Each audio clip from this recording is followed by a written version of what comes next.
Demi Moore's story is one of strength, heartbreak, fame, and redemption.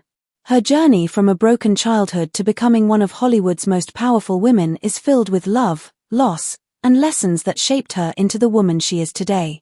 She was born on November 11, 1962, in Roswell, New Mexico. Her early life was extremely difficult. Her father left before she was even born, and her mother struggled to take care of her. Demi grew up in a home filled with chaos, alcohol abuse, and instability. Her family moved more than 30 times before she turned 14, leaving her feeling like she never had a real home. When Demi was only 12 years old, something happened that changed her forever. Her mother attempted to take her own life. Demi had to dig pills out of her mother's mouth with her small hands while her stepfather held her down. It was a horrifying experience that forced her to grow up long before she was ready. As she got older, things didn't get easier. When she was 15, she went through another heartbreaking event that left deep emotional scars. In her memoir, she revealed that her mother had allowed an older man to harm her for $500. That betrayal from her own mother haunted her for many years. School was another challenge for Demi. She struggled with dyslexia and needed surgeries on her eyes. By 16, she had dropped out of school and decided to live on her own. To survive, she worked different jobs, including modeling and even debt collection. At 17, searching for love and stability, she married a rock musician named Freddie Moore. The marriage didn't last long, only about 4 years, but she kept his last name for her career. Even though her life was filled with pain and uncertainty, Demi never gave up. She was determined to build something better for herself. At 19, she got her first big break when she was cast in the soap opera General Hospital, playing Jackie Templeton. Over 1,000 actresses had auditioned, but Demi stood out. The role paid just $750 per episode, but it gave her the start she needed. Her character was strong and independent, something rare for women on television at the time. Her talent and screen presence were undeniable, but off-screen, she was struggling with addiction. She partied heavily, often for days at a time, until her director Joel Schumacher decided to step in. He saw her potential and wanted to save her career before it was too late. When she was cast in St. Elmo's Fire, he made her a deal: get sober or lose the role. Demi chose to fight her addiction. The studio even paid someone to stay with her during filming to help her stay on track. Her decision changed her life. The movie became a huge success and made her a member of the famous Brat Pack, a group of young rising stars in the 1980s that included Rob Lowe and Emilio Estevez. While the label wasn't loved by the actors themselves, it made them household names. Her next big moment came in 1990 when she starred in Ghost with Patrick Swayze. The film became one of the biggest box office hits ever made, earning over $505 million worldwide on a modest budget. The emotional story, the chemistry between Demi and Patrick, and the now iconic pottery wheel scene set to Unchained Melody became unforgettable moments in film history. Her short haircut from the film even became a global fashion trend, with women everywhere copying her look. The movie's success earned Demi a Golden Globe nomination and a Saturn Award for Best Actress. At the same time, her husband Bruce Willis's Die Hard 2 was also a massive hit, making them one of Hollywood's most successful couples. After Ghost, Demi's career continued to climb. She starred in A Few Good Men alongside Tom Cruise and Jack Nicholson, showing her ability to hold her own in serious, male-dominated roles. The film earned over $243 million and cemented her status as one of the strongest female leads in Hollywood. Then came Indecent Proposal in 1993, where she played a married woman offered $1 million to spend one night with a stranger. The movie was controversial but wildly successful, earning over $267 million. Critics debated its morality, and feminists criticized it for treating women like property. Demi took the criticism personally but continued to take bold, challenging roles that broke boundaries for women in film. By the mid-1990s, she became the highest-paid actress in Hollywood, earning $12.5 million for her role in Striptease. The movie was controversial for its nudity and subject matter, but it showed her willingness to take risks. Then she stunned everyone again by shaving her head for G.I. Jane, where she played the first woman to complete Navy SEAL training.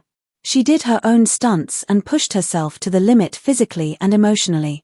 She later said that playing a stripper upset women and playing a soldier upset men, but she didn't care. She wanted to challenge expectations. These two films showed two opposite sides of her, feminine and fierce, both equally powerful. Her personal life, however, was full of highs and lows. Her first marriage to Freddie Moore ended when she was still very young and unsure of herself. Then came her whirlwind romance with Bruce Willis. They met in 1987 while she was still engaged to Emilio Estevez, but the connection with Bruce was instant. Just 4 months later, they were married in Las Vegas after a boxing match. Together they became Hollywood royalty. They had 3 daughters, Rummer, Scout, and Tallulah, and for a while, they seemed like the perfect couple. But as their careers grew, they spent more time apart. Bruce wanted a more traditional family life, while Demi was breaking barriers in Hollywood. Even though their marriage ended in 1998 after 11 years, their divorce was surprisingly peaceful.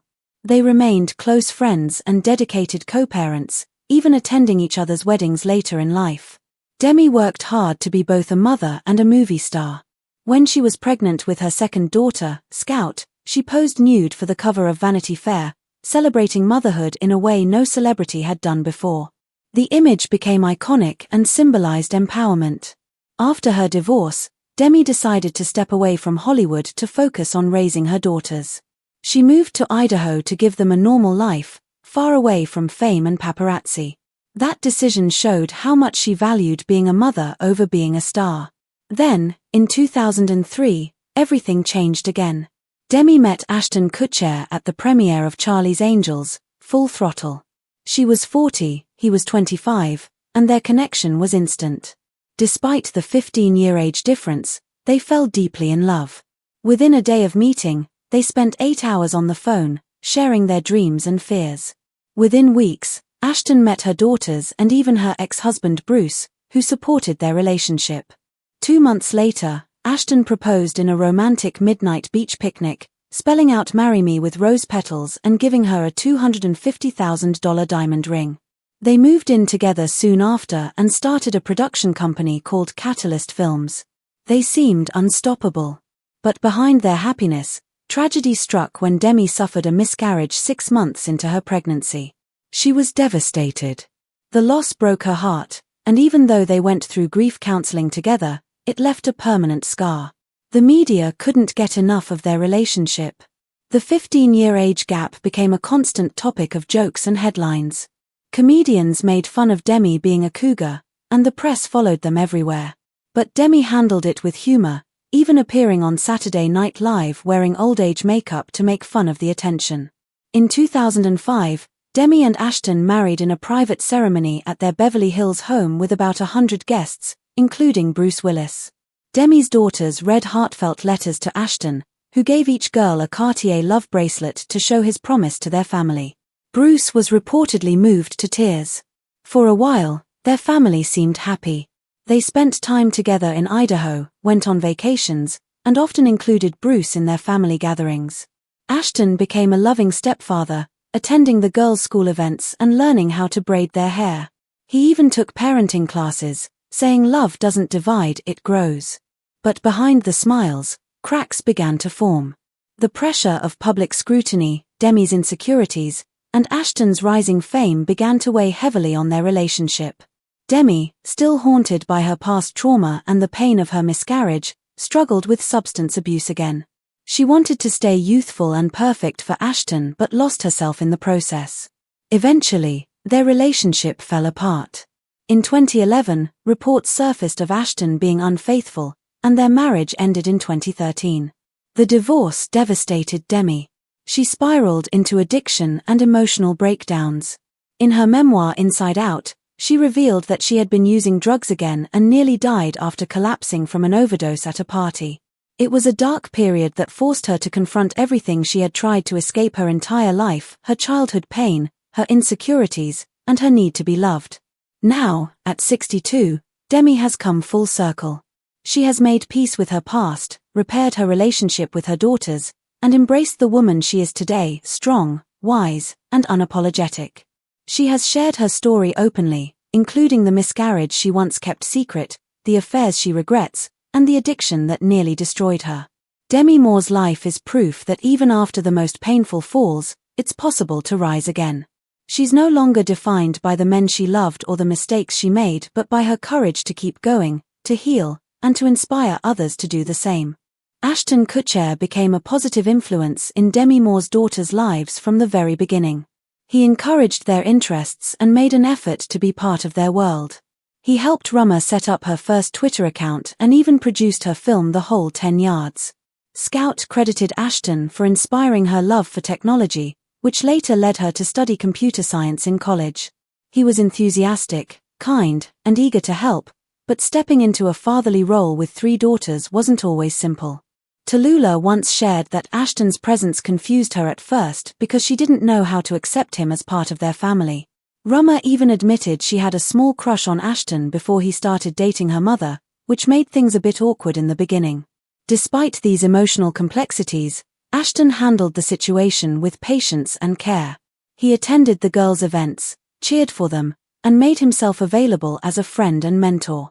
Even after he and Demi split, Ashton remained close to them. He publicly supported Rummer during her time on Dancing with the Stars and congratulated her when she announced her pregnancy years later. In 2020, Ashton said in an interview that he would always love Demi's daughters and would continue to root for them, showing that his connection with the family was real and long-lasting. Before their relationship began falling apart, Demi and Ashton shared one of the most heartbreaking experiences of their lives. Demi, who was 41 at the time, became pregnant, and the couple was thrilled. They planned everything, already imagining life with their baby girl, Chaplin Ray. But 6 months into the pregnancy, during a regular checkup on September 23, 2003, they were told the devastating news that their baby no longer had a heartbeat. The loss shattered Demi. She had been sober for nearly 20 years but began blaming herself, thinking her occasional drinking and smoking during the early weeks had caused it. The guilt consumed her, and she slipped into depression. She started drinking again and began taking painkillers like Vicodin to numb her emotions. Her body weakened, and she dropped to just 98 pounds. She and Ashton tried everything to conceive again, including multiple rounds of IVF, but nothing worked. Demi said years later that she felt broken, empty, and completely lost during that time. The miscarriage didn't just affect her health, it changed their relationship. Ashton, though he cared deeply, couldn't fully understand the depth of Demi's grief. In her memoir Inside Out, Demi wrote that Ashton tried to support her but often couldn't connect emotionally to what she was feeling. The gap between them grew wider as time went on. In a desperate attempt to keep their marriage alive, Demi agreed to things that went against her own values. She later revealed that Ashton wanted to try threesomes, and although she was uncomfortable, she went along with it because she didn't want to lose him. Instead of saving their relationship, it made her feel humiliated and disconnected. They both also turned to spirituality, attending sessions at the Kabbalah Center in Los Angeles and even traveling to Israel for spiritual retreats, hoping it would bring them closer. But their problems ran deeper than faith or therapy could fix. The constant pressure to have a baby, Demi's relapse into addiction, and their significant age difference made their relationship fragile. Things collapsed completely when rumors of Ashton's infidelity surfaced. On their 6th wedding anniversary, September 24, 2011, Ashton reportedly spent the night with a 22-year-old woman named Sarah Leal. The painful twist was that Demi had already met Sarah before at a bowling alley, where Sarah had boldly given Ashton her number right in front of her and her daughter. Demi discovered the affair not from Ashton but from a Google alert on her phone just as she was getting ready for a red carpet event. When she confronted him, Ashton confessed. The betrayal left her speechless. She said later that she couldn't breathe, that the shock felt like being crushed from the inside. Even worse, she found out that he had cheated before with a 21-year-old woman named Brittany Jones. When she tried to understand why, Ashton told her that their threesomes had blurred the lines in their relationship. It was another knife to her heart. The news became public quickly, and suddenly her private pain was in the headlines everywhere. Just days after the scandal broke, Demi had to appear alongside Ashton at a charity event for their foundation against human trafficking. She stood beside him, smiling for cameras, knowing the truth of what he had done. It was humiliating and deeply painful. On November 17, 2011, Demi announced that she was separating from Ashton. She said the decision was incredibly difficult but necessary for her to stay true to herself. Their divorce dragged on for 2 years before it was finalized in late 2013. After the marriage ended, both struggled to move on. Ashton later admitted that the divorce made him feel like a failure, while Demi's life spiraled into one of its darkest periods. She fell back into addiction after nearly 2 decades of sobriety.